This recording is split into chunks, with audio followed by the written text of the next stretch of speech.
गर्मियों की छुट्टियों में 5 दोस्तों ने तय किया कि वे किसी अनजान जगह पर एडवेंचर करेंगे।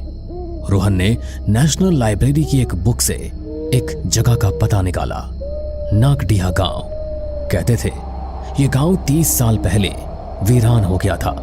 यहाँ की गलियों में रात को अनजानी परछाइयां घूमती है और हवा में अजीब सी फुसफुसाहटें सुनाई देती है। सुनो, अगर डर लग रहा है तो अभी मना कर दो, वहाँ जाने के बाद रोना नहीं। यार मैं तो मना कर रहा हूँ, पर तुम लोग मानोगे थोड़ी। अरे डरता क्यों है अंकित, चिंता मत कर, भूत भी हमें देख कर डर जाएंगे। जीप से उतरते ही उन्हें अजीब सा सन्नाटा महसूस हुआ। दोपहर का वक्त था, लेकिन पेड़ों के घने झुरमुट के बीच सूरज की किरणें भी घबराकर छुपती लग रही थी। गांव की टूटी हुई पगडंडी पर कदम रखते ही जमीन पर पड़ी सूखी पत्तियां, सामने बिखरे पड़े मिट्टी के घर, जले हुए खंबे और उखड़े हुए कुएं दिखाई दे रहे थे। यहाँ कोई भी आवाज नहीं है, ना कोई जानवर ना कोई पक्षी। अरे कोई है यहाँ? मुझे अच्छा नहीं लग रहा रोहन, सच में कुछ अजीब है यहाँ पर। जगह अजीब है, इसलिए तो हम यहाँ पर आए हैं ना। आओ गांव के बीचों बीच चलते हैं, देखते हैं गांव के अंदर क्या है। वे गलियों से होते हुए गांव के चौक तक पहुंचे। वहां एक पुराना पीपल का पेड़ था, जिसकी शाखाओं में फटी पुरानी चप्पलें और गुड़ियों के टुकड़े उलझे हुए थे। पेड़ के नीचे एक टूटा झूला हिल रहा था, जबकि हवा बिल्कुल थमी हुई थी। ये क्या, गुड़ियों के टुकड़े? लेकिन कोई किसी पेड़ पर गुड़ियों के टुकड़े क्यों लटकाएगा? कहते हैं ये गांव के आखिरी बच्चों की निशानी है। कविता के ऐसा कहते ही अचानक वहां पर वो टूटा हुआ झूला एक झटके में इतनी जोर से घूमने लगा जैसे कोई अदृश्य बच्चा उसमें झूल रहा हो। भागो यार, ये झूला तो यहाँ अपने आप ही घूम रहा है, जैसे तो इसके अंदर कोई बैठा हो। लेकिन तभी सामने से एक बूढ़ी दादी आती हुई दिखाई दी, जिनका चेहरा झुर्रीदार और आंखें बिल्कुल सफेद थी। क्यों आए हो मौत के दरवाजे पर? हम जानना चाहते हैं इस गांव के बारे में। हर रात आत्माएं जागती हैं। यहाँ से भूले भटके लोग कभी वापस नहीं लौटते, और अगर लौट भी जाते हैं तो ये गांव वापस उन्हें यहाँ खींच कर ले आता है। हमें इन सब बातों से डर नहीं लगता, हम जानना चाहते हैं कि यहाँ क्या हुआ था। अगर जानना चाहते हो तो पुराने कुएं तक जाओ, लेकिन सावधान रहो, तुम्हारी परछाइयां भी तुम्हारा साथ छोड़ देगी।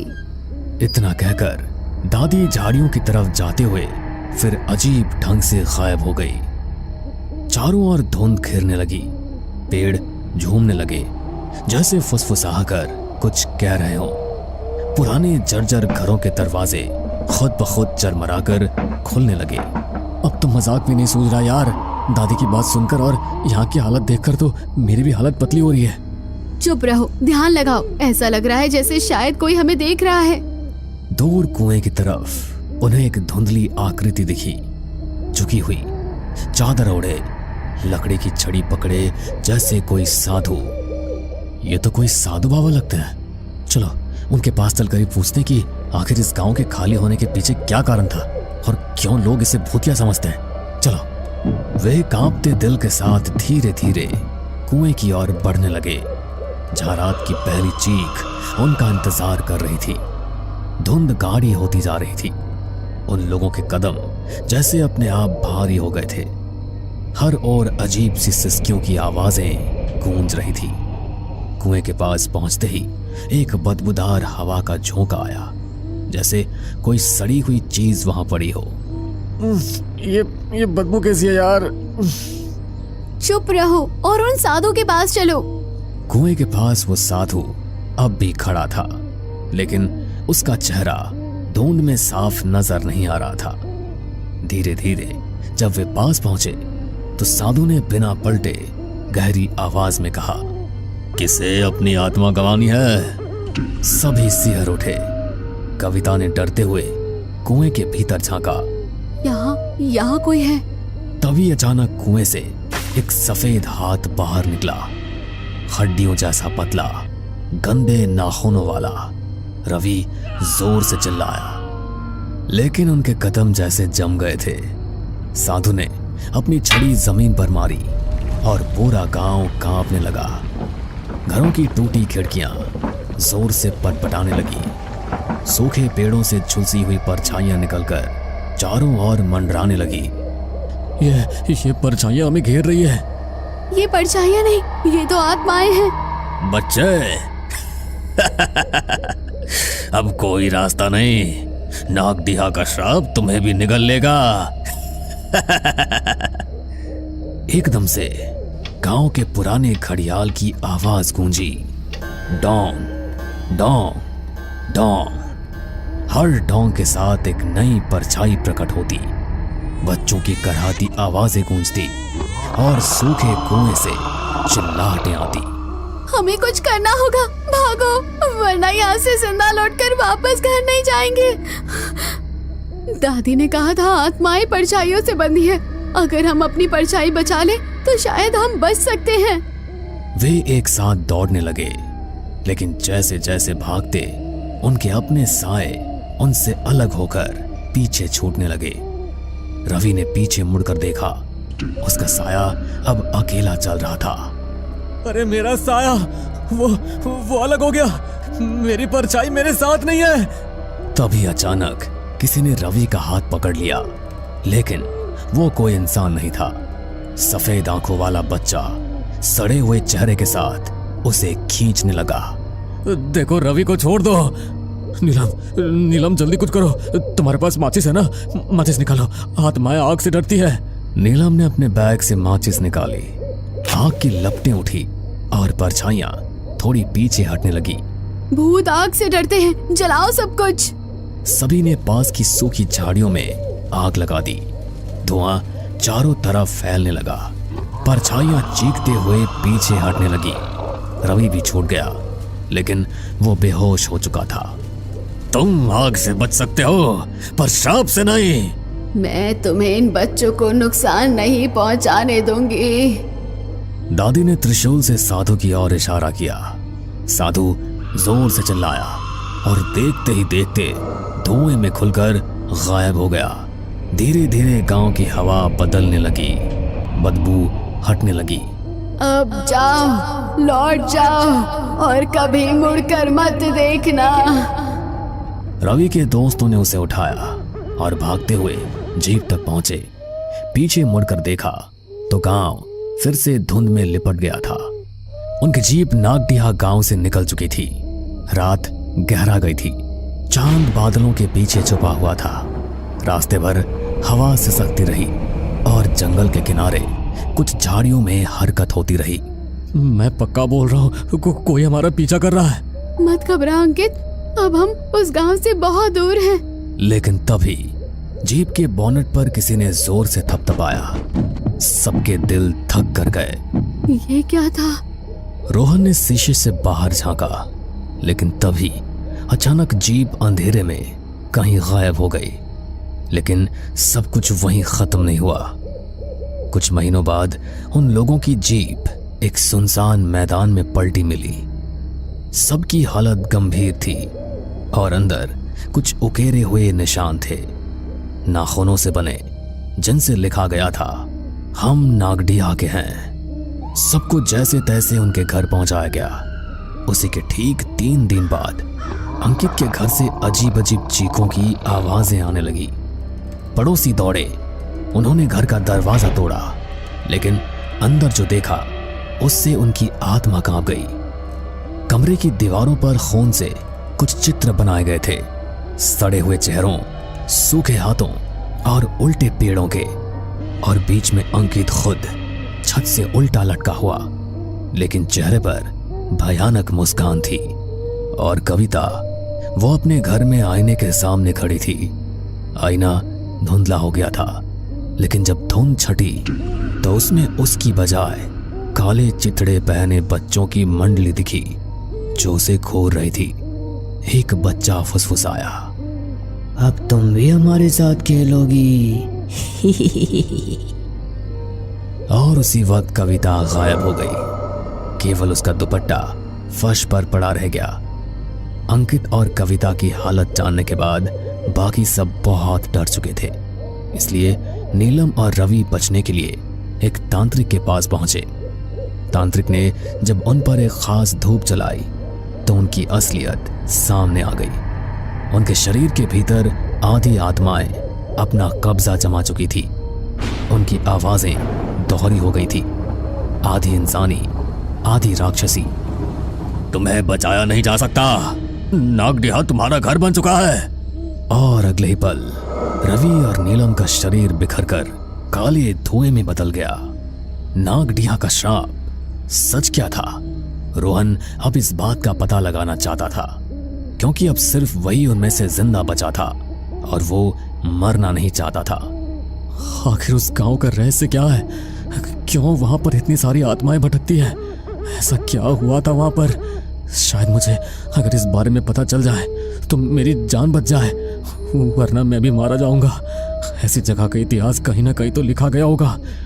हमें नेशनल लाइब्रेरी से इस जगह के बारे में पता चला था, तो इसका पूरा रहस्य भी वहीं पर होगा। रोहन डरता हुआ नेशनल लाइब्रेरी गया। उसने वहां पर हर किताब को छान मारा। घंटों की मेहनत के बाद उसे एक किताब मिली जिस पर लिखा था नागडिहा का रहस्य। मिल गई। रोहन ने किताब को खोलकर पढ़ना शुरू किया और उसे नागडिहा का काला सच पता लगा। इसका मतलब है वो सारी आत्माएं उन बच्चों की है। नागडिहा असल में कभी एक साधारण गांव नहीं था। वो काले जादू और तंत्र मंत्र का गढ़ था, जहां निर्दोष बच्चों की बलि दी जाती थी। इसलिए उनकी आत्माएं आज भी वहां भटकती है। और वहां पर जिस इंसान ने एक बार कदम रख दिया, वहां की आत्माएं कभी उसका पीछा नहीं छोड़ती। अगर कोई वहां से जिंदा बचकर लौट भी आए तो भी कुछ समय बाद वो आत्माएं किसी न किसी तरह से उसे अपने साथ लेकर चली जाती है। और अगली बारी तुम्हारी है। क्या? किताब की आखिरी लाइन पढ़कर रोहन की आत्मा कांप उठी। तभी उसे अपने पीछे से किसी बच्चे के हंसने की आवाज आई। हमारी आत्मा कभी मुक्त नहीं हुई और तुम हमारे पास आए थे तो मैं तुम्हें वापस लेने के लिए आया हूँ। अब तुम भी हमेशा हमारे साथ नागडिहा में ही रहोगे। रोहन ने डरते हुए पीछे मुड़कर देखा तो बच्चे की भयानक आत्मा उसके सामने खड़ी थी। लेकिन देखते ही देखते वो बच्चा उसकी आंखों के सामने से कहीं गायब हो गया। रोहन थोड़ा निश्चिंत हुआ कि बच्चे की आत्मा वहां से चली गई है। लेकिन तभी उस किताब के अंदर से किसी ने हाथ बढ़ाया और उसे किताब के अंदर खींच लिया। वो पांचों दोस्त भी अब उन बच्चों की आत्माओं के साथ उसी भूतिया गांव का हिस्सा बन गए हैं। और आज भी अगर कोई एक बार भी नागडिहा की जमीन पर कदम रख देता है तो वहां की आत्माएं कैसे ना कैसे उसे अपने साथ ले ही जाती है। तो हेलो गाइस, मैं हूं आपका दोस्त और होस्ट चेतन। तो आज एक बार फिर स्वागत है आप सभी का हमारे एक और नए हॉरर पॉडकास्ट में। और आज हमारे साथ मौजूद है मशहूर पैरानॉर्मल इन्वेस्टिगेटर मिस्टर मेहुल, जिन्होंने बहुत से इंटरनेशनल हॉरर लोकेशंस को भी कवर किया है। तो मेहुल, हमारे दर्शकों के साथ जरा अपने कुछ हॉन्टेड एक्सपीरियंस शेयर कीजिए, जिसको सुनकर दर्शकों के साथ साथ हम सबके भी रोंगटे खड़े हो जाए। बिल्कुल चेतन, मैं आपके साथ अपना कल रात का ये हॉन्टेड एक्सपीरियंस शेयर करता हूँ, जो मेरी पूरी जिंदगी का सबसे ज्यादा दिल दहला देने वाला एक्सपीरियंस रहा है। तो फिर शुरू करते हैं इस पॉडकास्ट को। जी बताइए। एक्चुअली कल की उस हॉन्टेड लोकेशन पर जाने से पहले ही मुझे कुछ साइंस मिलने शुरू हो गए थे। माँ ने भगवान की आरती की तो पूजा की थाली माँ के हाथ से छूटकर नीचे गिर गई। मंदिर में भगवान के सामने जल रहा दिया भी अचानक से बुझ गया। माँ तो पहले ही मेरे इस काम से बहुत डरी हुई रहती है, और जब ये हुआ तो माँ और ज्यादा घबरा गई। बेटा, आज तू कहीं मत जा। भगवान भी बार बार यह आदेश देकर तुझे वहां जाने से रोकना चाह रहे हैं। मेरा मन बहुत बेचैन हो रहा है। बेटा, तू उस जगह पर मत जा, वो ठीक नहीं है। अरे माँ, तुम तो इस तरह से डर रही हो जैसे मैं पहली बार किसी हॉन्टेड लोकेशन पर जा रहा हूँ। मुझे कुछ नहीं होगा, तुम मेरी चिंता मत करो। माँ ने मुझे बहुत रोका, लेकिन फिर भी मैं माँ से बहस करके कुछ देर बाद घर से निकल गया। उस समय तकरीबन रात के 11:30 बज चुके थे।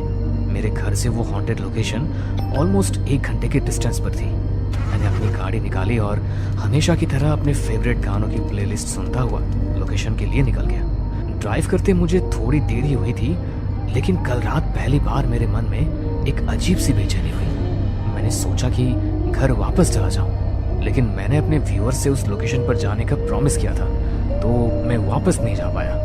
लगभग पौने घंटा ड्राइव करने के बाद मैं उस लोकेशन पर पहुंचने ही वाला था कि तभी अचानक से चलते चलते बीच रास्ते में ही मेरी गाड़ी बंद पड़ गई। आसपास का एरिया बिल्कुल सुनसान था।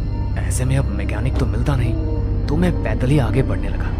मैं फोन में लोकेशन के अकॉर्डिंग आगे बढ़ रहा था कि न जाने क्यों अचानक मेरा फोन हैंग होने लगा। अरे यार, अब मैं लोकेशन पर कैसे पहुंचूंगा? इस फोन को भी ऐसी ही जगह पर हैंग होना था। मैं खुद से ऐसा कह रहा था कि तभी मेरे कंधे पर किसी ने अपना हाथ रखा। ऐसे सुनसान इलाके में अगर तुम्हारे कंधे पर कोई अचानक अपना हाथ रख दे तो एक पल के लिए तो हमारी सांसें रुक जाएंगी। मेरे साथ भी ऐसा ही हुआ। डर के मारे मेरी धड़कन तेज हो गई। हिम्मत करते हुए मैंने पीछे मुड़कर देखा तो एक बूढ़े आदमी ने पीछे से मेरे कंधे पर हाथ रखा हुआ था। उन्हें देखकर मैं थोड़ा शांत हुआ। अरे काका, क्यों इतनी रात को ऐसे डरा रहे हो? आपके चक्कर में अभी हार्ट फेल हो जाता मेरा। चला जा यहाँ से। इतनी रात को इस इलाके में तू क्या करने आया है? पता है ना वो भूतिया हवेली है यहाँ पर। अगर उसकी चपेट में आ गया तो जिंदा लौट कर नहीं जा पाएगा। काका, उसी हवेली का रास्ता तो जानना है मुझे। बताओ ना, किधर है वो हवेली? मरना चाहता है क्या? एक बार कहा ना तुझे, चला जा यहाँ से, नहीं तो मारा जाएगा। तू भी मारा जाएगा उन सब की तरह। ऐसा बोलकर बूढ़ा आदमी अपनी गर्दन हिलाते हुए आगे की ओर निकल गए। उनके जाने के बाद मैंने जैसे ही पीछे मुड़कर देखा तो सामने ही मुझे वो हवेली नजर आई। रात के अंधेरे में भी वो हवेली इतनी खूबसूरत लग रही थी, तो दिन की रोशनी में आप सोच ही सकते हैं कि वो हवेली कितनी शानदार लगती होगी। मैं पीठ पर टांगे अपने बैग को कसते हुए उस हवेली पर पहुंचा।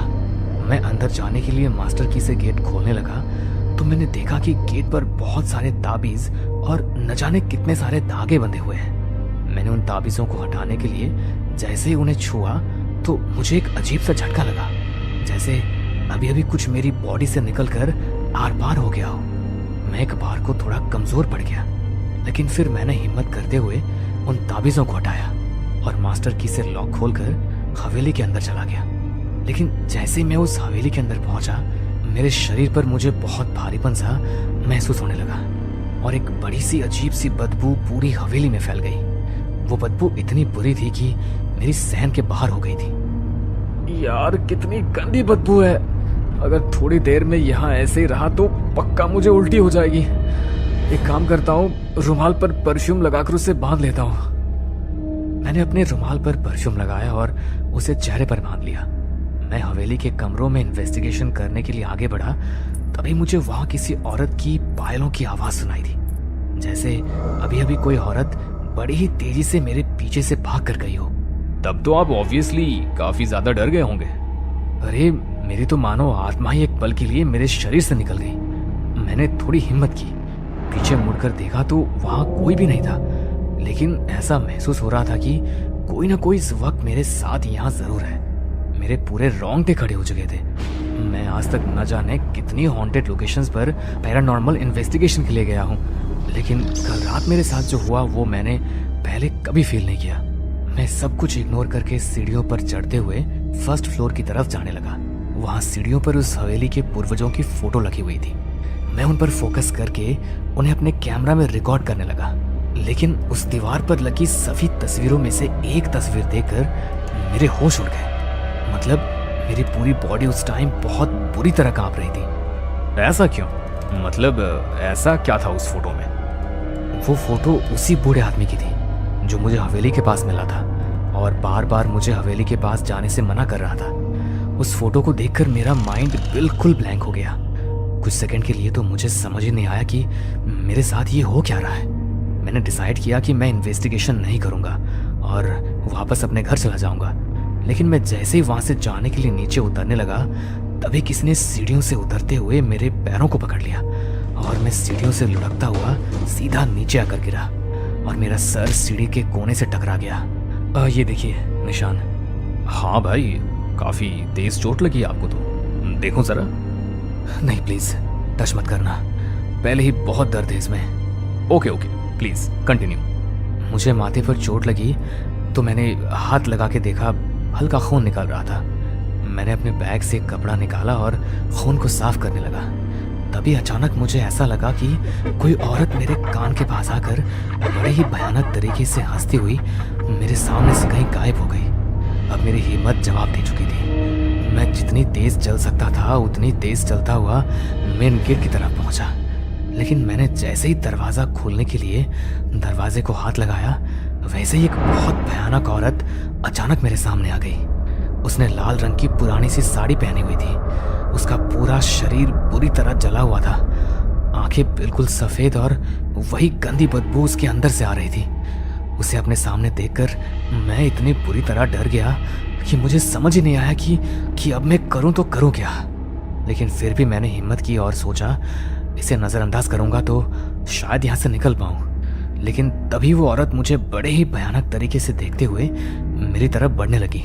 उसे देखकर मैं अपने कदम पीछे की ओर लेने लगा। तभी मुझे लगा कि कोई पीछे से मेरी शर्ट को पकड़कर खींच रहा हो। मैं और ज़्यादा डर गया। मैंने पीछे मुड़कर देखा तो एक 7-8 साल की बच्ची बड़ी ही भयानक मुस्कुराहट के साथ हंसते हुए मुझे देख रही थी। उसकी आंखें पूरी काली और पूरा चेहरा कटा फटा हुआ था। मैं उसके चेहरे से अपनी नज़र चुरा रहा था। तभी वो भागकर उसी औरत के पास चली गई और उसके साड़ी के पल्लू के पीछे छुपकर खड़ी हो गई। वो दोनों एकटक मुझे ही देख रही थी। मैं इतना तो समझ गया था कि इनकी आत्मा अब मुझे यहाँ से बाहर नहीं जाने देगी। तो फिर आपने क्या किया? आप कैसे वहाँ से बाहर आए? एक्चुअली मैं ऐसी जगहों पे जाता रहता हूँ तो कुछ चीज़ें अपने पास रखता हूँ। मुझे एकदम से याद आया कि एक बार एक तांत्रिक बाबा ने मुझे इन चीज़ों से रक्षा के लिए एक ताबीज़ दिया था। मैं अपने बैग में उस ताबीज़ को ढूंढने लगा। लेकिन जैसे ही मैंने उस ताबीज़ को अपने हाथ में लिया, तभी उस बच्ची ने उसकी तरफ देखकर एक फूंक मारी और बड़े ही डरावने तरीके से मुझे घूरने लगी। और उसी वक्त वो ताबीज़ जलकर राख हो गया। Oh my God! फिर क्या हुआ? फिर वो दोनों मेरी तरफ बढ़ने लगी। अब सब कुछ मेरे कंट्रोल से जा चुका था।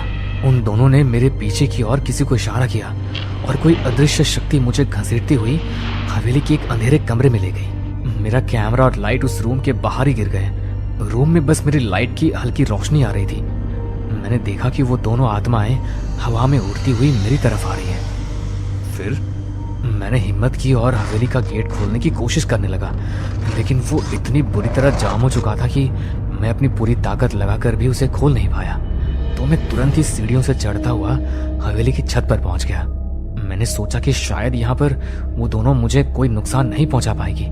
तभी मुझे वहां पर वही पायरों की आवाज सुनाई दी। मैंने सामने देखा तो वो औरत हवा में उड़ती हुई मेरे पास आने लगी। तभी मुझे नीचे की तरफ से एक आवाज सुनाई दी। अंकल मेरे पास आओ ना, यहाँ मैं अकेली हूँ। मुझे अकेले बहुत डर लगता है। मुझे आपके साथ रहना है, यहाँ आओ ना। उसकी आवाज को सुनकर मैं जैसे सम्मोहित हो गया और बिना कुछ सोचे समझे छत से कूद गया। जमीन पर मेरा खून फैल गया और थोड़ी देर तड़पने के बाद मेरी मौत हो गई। क्या मतलब तुम मर चुके हो? नहीं, ऐसा नहीं हो सकता। मैं तो कल रात को ही मर गया था। मेहुल के ऐसा कहते हुए वो किसी भयानक आत्मा के जैसा हो गया। लेकिन अब मैं तुम्हें भी अपने साथ लेकर जाऊंगा। तुम्हें बहुत शौक है ना मुर्दा लोगों और आत्माओं को देखने वाले लोगों की कहानियां सुनने और अपने व्यूअर्स के साथ शेयर करने का। तुम्हारी आज की इस वीडियो में भूत से असली सामना कैसे होता है और भूत क्या कर सकता है सभी देख लेंगे। इतना कहकर मेहुल की आत्मा चेतन को मारने के लिए उसकी ओर झपटने लगा।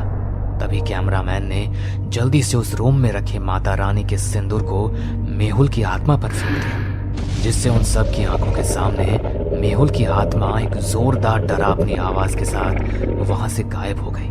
और इस हादसे से सहम चुके चेतन ने जब कुछ दिन बाद पॉडकास्ट की रिकॉर्डिंग को देखा तो वो निशब्द रह गया, क्योंकि वीडियो में सिर्फ चेतन ही दिखाई दे रहा था, जो कि अकेले ही अपने सामने वाली खाली कुर्सी की तरफ देखकर बातें कर रहा था। मेहुल इंसान नहीं बल्कि एक आत्मा था, इसलिए वीडियो में सिर्फ चेतन की ही रिकॉर्डिंग हुई थी। हमें पूरा यकीन है दोस्तों कि आप लोगों को ये कहानी जरूर पसंद आई होगी। अगर आपके साथ भी कुछ ऐसे अनकहे किस्से हो चुके हैं तो प्लीज हमारे साथ शेयर करें, हम जरूर अपने चैनल पर उनको दिखाएंगे। हमारी ईमेल आईडी नीचे डिस्क्रिप्शन बॉक्स में दी गई है, तो प्लीज हमारे वीडियो और चैनल को शेयर एंड सब्सक्राइब करें और बने रहे हमारे साथ ऐसे ही अनकहे किस्से और कहानियां सुनने के लिए।